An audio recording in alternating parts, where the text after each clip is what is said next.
Now on the air with me, we've got Riveting Radio Real Estate with Don Pannell from John L. Scott. And let's say good morning to you. How you doing, Don? Good morning, Jeff. Happy Valentine's Day, St. Patrick's Day. Well, get my holidays straight. Where's no? I have to get my holidays straight here. Yeah, come on. It's March 17th, not February 14th. Oh, gee, yeah. It's going fast enough as it is. Yes, you ain't kidding. Yeah. We got some good lot listings today. We do. We were talking last time about, building homes and what builders should be maybe concentrating on for baby boomers and those folks. And so this is actually a really good time to take a look at some vacant land. There's a lot of it available, and you can go out and buy a lot and build the house exactly the way you want it.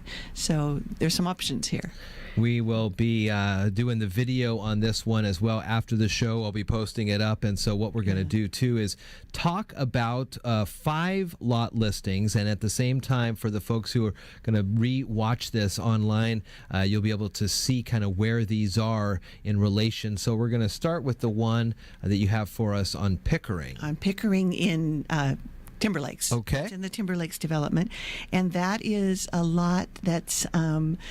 it's just a bare lot, and it's got lots of trees and things on it, so it needs to have some clearing done on that one. So, but it is in a great location in the Timber Lakes community, so you've got access to Timber Lakes water, and then you have the lakes and the parks and all that kind of stuff that goes with being in the Timber Lakes development. Oh, nice. Okay. So yeah, it's fairly level once you clear it off, in a nice little neighborhood on a paved street, little cul-de-sac right there. So that's a great possibility if you're up for doing some clearing, and obviously would need to have a septic put in of some kind, so it would need to be perked and to see what kind of septic system you'd need to put in. But the water's right there and the power is right there. So nice. So it has lots of possibilities. That one is listed for only $11,000 too, so that's another plus. And what's the size of the lot? It is, let's see, about a quarter of an acre, so 9,000 square feet. Wow, that's really nice. Yeah, and again, in a neighborhood that has a lot of amenities. Timber Lakes also even has dedicated saltwater access down by the Harstein Bridge. Oh, wow. So yeah, they have a gated off area just for people that live in Timber Lakes. So it's kind of a neat community. Yeah. Yeah. Very cool. Yeah. Next one that we'll want to look at here is off of Highway 101 there. Mm-hmm. It's off Hoodcastle Drive and past Harvey Terrace Drive. Is that right? And this is kind of an interesting one. It's got potential for a great view of the canal. I mean, it's fairly close there to the canal, and it's sloped. So depending on what kind of house you built, with a daylight basement or something like that, you could have a pretty neat view of Hood Canal. This one started out as 2 separate lots. They're both owned by the same person, and we had them listed for a little while as 2 separate lots and didn't get much action there. So now we've combined them into two lots. So for a total of just over 3 acres between the two of them. There's a road all the way already in there that divides the 2 lots. So there is a road maintenance agreement because there are other houses along there. There's one all the way up at the top, and then these are just right down below. So again, some clearing would need to happen, but there is water there.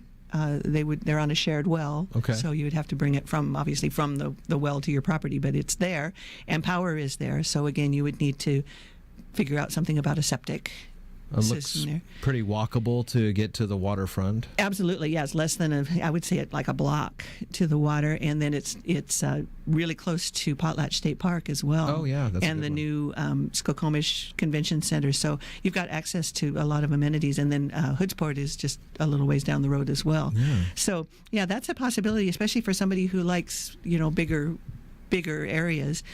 It is sloped, so you need to keep that in mind, but looks to me like there's some good timber on there that you might be able to sell.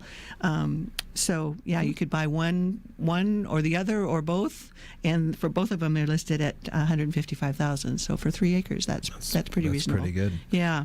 Next one here is in Union off Main Street there, just off of Highway 106, the Main Street lot. What do you got for that? I have a soft spot in my heart for this lot. I just really like it. It's in a community, so you have to deal with with that, but that means that you have water right there. You have PUD1 water and you have power. This would need a septic, but it's all completely cleared. It's ready to go. Yeah. And it's got neighbors on the one side, but then on the other side, it's got the buffer for Highway 106. So you're not going to have anybody building there. So you've got that tree buffer there that's going to stay. Nice. And you have a awesome view of the canal already there. So, my thinking is you could build a house with a garage on the side facing the neighbors to kind of act as a buffer there, and then build either a 2-story with a daylight basement or even just a 1-story. You'd be able to still get the view because it's kind of sloped down. And I don't know for sure that it would perk, but it seems like it would, for a septic system. So, and you've got plenty of space down below, and that one is also just over a quarter of an acre. So, and for 49.5 is what it's listed for. Wow. But yeah, the view is hard to beat. Really, and then you can walk down the hill for a block and you're right at the Hoodsport Marina or the Union Marina and the little shops and stuff there. So great location. Again, we're going to be we got the screenshots of the satellite photos of where these are. You can come back and check these on the line. Next one's on Panorama Drive, and what neighborhood is this in? Panorama is in Shorecrest. Okay, and that's a fairly new listing. It's again a lot that would need to be cleared. It is, let me see, just under a quarter of an acre, so 9,700 square feet. So, which is about the normal size for 70 feet across and then back. Okay. But it's right on Panorama. It's also got power to it and community water. This one you might have some issues putting a septic in. You might have to do a mound system there because there's a lot of clay out in that area. But it's certainly doable because there are lots of houses out there. And it's got a little peekaboo view. It's on the uphill side of the street, but you can kind of look out through the trees and see Pickering Passage. And so, yeah, it's a neat area. And again, Shorecrest is a great community. It's got a clubhouse and a pool and parks and saltwater access and all of those things. So finally, listing here on St. Andrews. So that's Lake Limerick area. That's at Lake Limerick. And I also have I really like this lot too. It's right on the 4th tee. So if you're a golfer at all, you just walk out your back door and be right there on the 4th tee. Nice. And it's really easy access right off of St. Andrews as you're coming in on the main road through Lake Limerick. And it's got kind of a circular driveway now, but it's kind of weird the way it's set up because the circular driveway goes right around the drain field. This one does have a septic already in it. Wow, okay. So a 3-bedroom septic, and it has water and power. So this one is really ready to go. But you might need to do a little creative planning for your house because, like I say, the drain field is right in front and the driveway kind of curves around. So what I would do is close off one of the parts of the driveway and just pull straight in. Mm-hmm. And then you'd have room to back around and stuff there. So yeah, the septic tank is in the back of the property and the drain field is in the front. Interesting. So, yeah, kind of weird the way they did it. But again, you could build a really neat, even a 2-story house with a garage underneath and take advantage of the view of the golf course, and then just walk a little ways through the woods there, and you're right there on the course. It's a nice neighborhood too. Yeah, and you're paved street and everything, and Lake Limerick has the golf course obviously, and the lakes and the clubhouse and the restaurant and the tennis courts, all of that stuff that you would have access to. This one is actually walking distance to the clubhouse. Wow. And the tennis courts. So when it comes to lots like this, is it hard to get secure financing? It has been traditionally, but oddly enough, I just last week got a flyer in my mailbox talking about a new product that one of the mortgage companies in town has, and it's specifically designed for one single loan to purchase or refinance a lot and the cost of building the house. Oh. So that used to be a lot more common than it has been recently, where you could buy the land and then finance building the house. So they're starting to come back to that. I think partly because already built houses there aren't that many of them available. So people are starting to look at, hey, maybe I should build my own. But so you can, if you need more information on this particular product, I would be happy to talk to you about it and point you in the right direction to the lender that's offering it.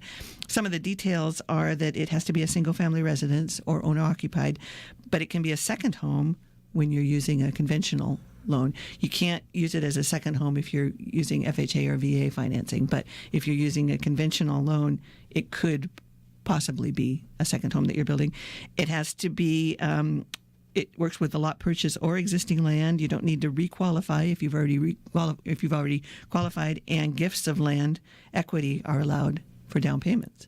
Is it difficult because it's hard to get a price on what the house is going to eventually cost? Typically, right. And from a lender's point of view, all they're going to have is the value of the land as collateral.